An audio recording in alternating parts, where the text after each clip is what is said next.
الممتحنة، وهذا الذي نراه. الذي يحصل في المنطقة ليس بقليل أستاذ الكريم. هذه الحرب صحيح أنها 6 أيام، لكن وكأن الأضرار على الولايات المتحدة هي ل6 سنوات.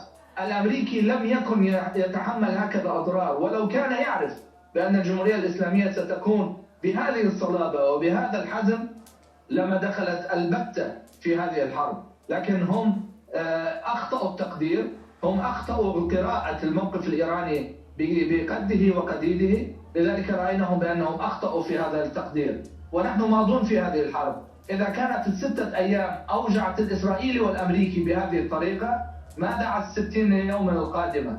لا أحد يستطيع أن يتصور المشهدية.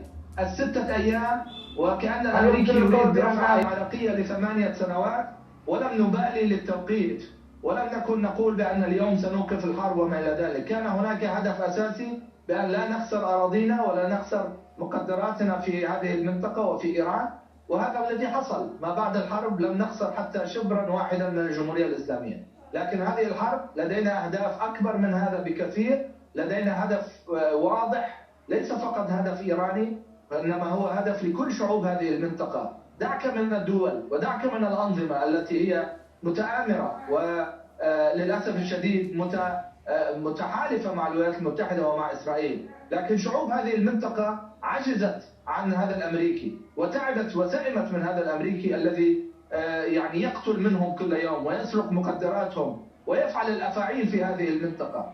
لذلك أقول حينما نقول بأن هذه الحرب هي حرب وجودية، نحن نعني ما نقول.